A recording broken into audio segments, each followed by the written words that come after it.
My name is Alethea Gay, and I am coach for Alexander Q.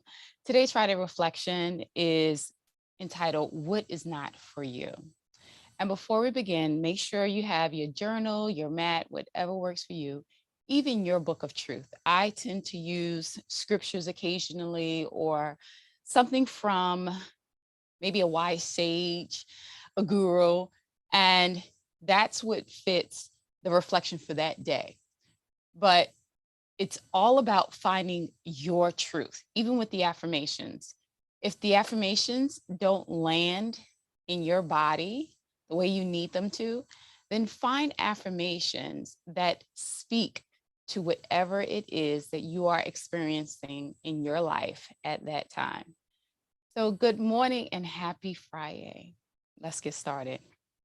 Today is entitled, What is Not for You? And you know how that ends. But what is not for you? So I remember the first time I decided to purchase a GPS.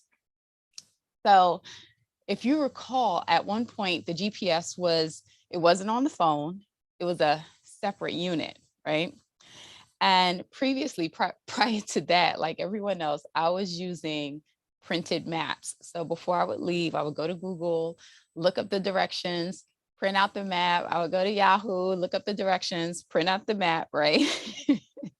And that was the way I did it. So every twist and turn, if I was going to a place that I was unfamiliar with, was let me pull out the map, let me pull over to the side. And one of the reasons why it took me so long to get the GPS, when I say long, I mean right before they started allowing you to look up directions on your phone. It was that reason. But one of the reasons why it took me so long to get the separate unit was because I had heard from a trusted source that you have to pay for that service. And that trusted source said to me, Well, do you want that added expense? And I thought, oh man, no. But never did I research it further. Finally, one day I had a major speaking gig. And although I had my trusty map with me and my directions, I kept driving into the lot where the speaking engagement was to occur. I would drive into the lot, but because the building was around a corner, I was thinking that I was at the wrong location. And I remember calling my speaking coordinator at the time, and she said to me, she called the school and she called back and she said, you're there. You just have to look around the corner and you're at the school. Mind you, I'm already like a half hour to an hour late. Can't really remember. But at the same time, she said to me, well, why don't you just get a GPS system? And I was like, I don't want that added expense. And she was like, it's not an additional expense. The only thing you have to pay for is the unit. So what was I feeling about purchasing this GPS system? Well, one, I was ambivalent. I hadn't done my own due diligence. I took the advice of someone else. And what was I really feeling? Well, I was confused about the whole thing. Like, why do I need this for directions? I have my old way of doing things, and I have this trusted source that I tapped into who, what they said, it must be truth, right? And what was the underlying need? Curiosity, right? I really did want something that worked. And so my next step should have been to do my own research. So, what are some triggers to this ambivalence when we're given instructions from someone or two entities, and we tend to trust one source over another? Well, one, I was uneasy about this new tool. So, as opposed to going with someone and something I didn't know, I'd rather go with something that I was familiar with. And at the present moment, how was that triggering those feelings of ambivalence? And it was, well, I didn't want the extra expense. And the person who told me again, I wanted to go with what they said. So at that present moment, it was just, it was the money. And then how was this Ambivalence triggered by my past experiences. Well, you trust that one source. I didn't want to question them or offend them by doing that additional research. As crazy as that sounds, but here's why. Today is all about shifting our thinking, and this quarter is all about finding that inner peace. So I found a quote by Laverne Cox, and it says, it's by Laverne Cox on choosing her own direction in fighting for LGBTQ rights. And she said, I had to understand that my contribution will be different from other people. Power is in knowing who you are. Survivor's guilt. Survivor's guilt is defined as a condition of persistent mental and emotional stress experienced by someone who has survived an accident in an incident in which others may have died or they experienced a tragic loss. And while survivor's guilt is often evident by symptoms like guilt for surviving when others did not, just guilt, period, right? Obsessive over analysis over your actions during the event or my actions, mood swings, outbursts, just feeling helpless, social problems or isolation, suicidal thoughts, trouble sleeping, lack of motivation, depression. I mean, it runs the gamut when you have survivor's guilt. Well, what if survivor's guilt also is evident by wanting to believe so much in someone who did not make it to where you are that you question your own competence for being there? Again, someone from your past who did not make it where you are. You have that sense of survivor's guilt that you tend to question your reason for being where you are. So you feel a need to empower those people from your past by allowing them to sit in the wrong seats, at the wrong tables, in the wrong roles in your life. So much that people on the outside witness this and they try to point it out to you. They try to point you in the right direction, but you would rather use your old paper map. And it's more than comfort, it's that level of guilt. And they assure you that you know what to do, but you're afraid to switch to a totally new system and way of doing things. In truth, the symptoms of survivor's guilt go beyond the symptoms that I listed. While I have not exhausted the mental health library of symptoms and conditions, the bottom line is that sometimes we can carry the joy of success in one hand and the guilt of having found success when the people we know, love, and trust have not accomplished dreams of their own.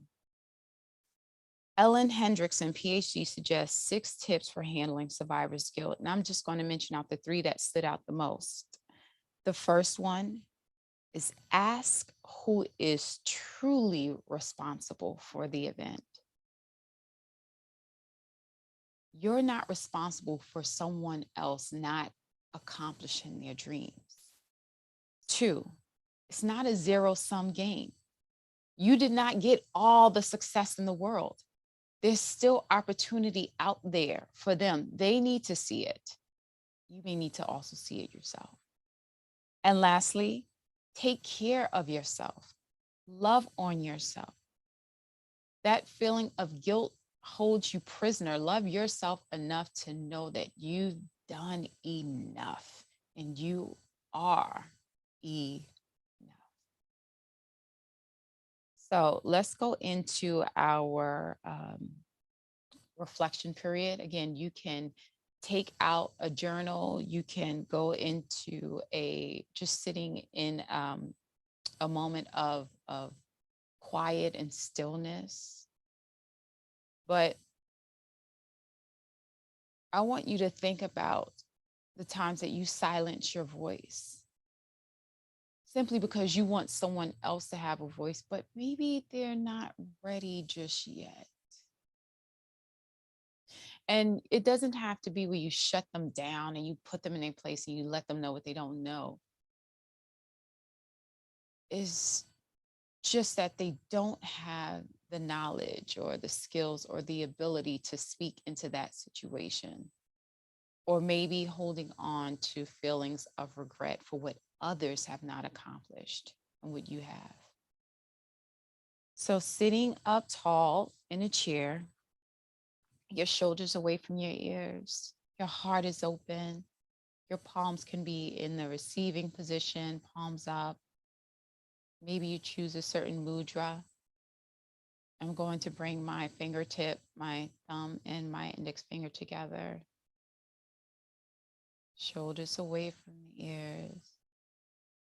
Feeling that line of energy from the tip of the tailbone to the top of the head.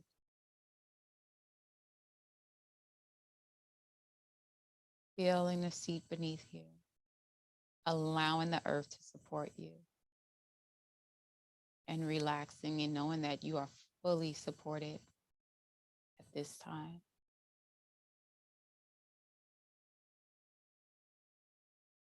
If it comforts you, you can close your eyes or take out your pen and journal. Start to breathe deeply through your nose for 4 counts. 4, 3, 2, 1. Exhale for 4, 3, 2, 1.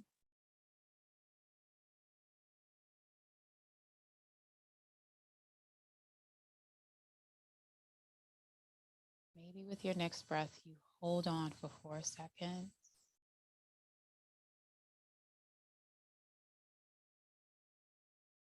And then slowly let it out.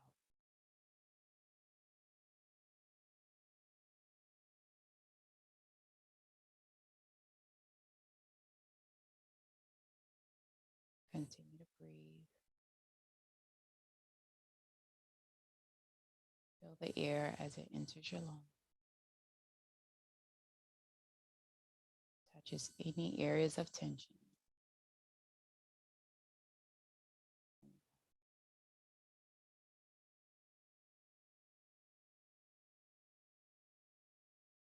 Relax your toes, your calf muscles, your hips,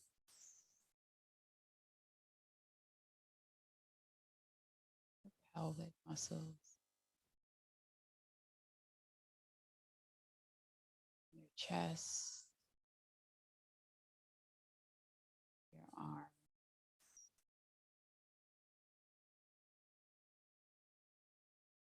your neck,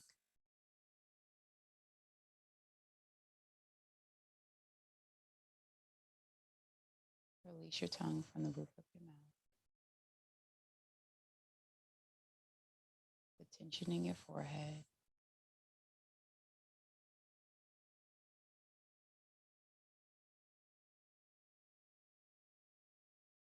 Soften all the way to the crown of your head. I'll read off some affirmations. I trust the strength of my body to hold me today. Inhale that in. I trust the power of my mind to guide me today. Inhale. I trust the signs that show me when I need to rest. I will not doubt my value and my power. I trust the strength of my body to hold me today. I trust the power of my mind to guide me today. I trust the signs that tell me when I need to rest.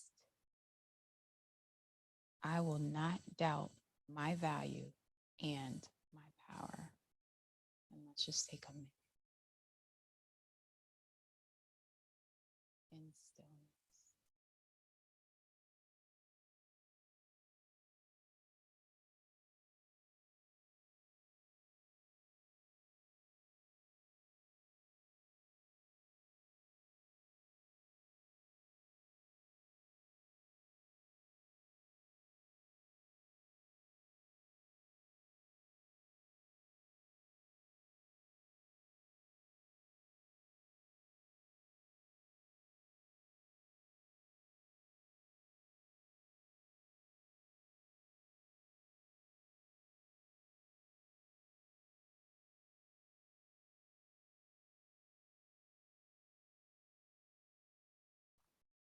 And now start to wake the body up. Move the fingers around. Move the toes around. Maybe you roll the shoulders up and away from the ears or towards the front. Rub your hands together. Allow that energy to build in the body. If there's one takeaway from today, it's to trust yourself, to celebrate yourself in where you are, and not to focus so much on the past that there's a level of responsibility you feel like you have in terms of just allowing the wrong people to take a seat at the table. Sometimes we do have a commitment to go back and help others, and there's nothing wrong with that. Just make sure you have the right people at the table. Make sure you have the right people at the table. And remember, celebrate you. Take care of you, because you're just as valuable as anyone else. The light within me salutes, loves, and honors the light within you. Happy Friday.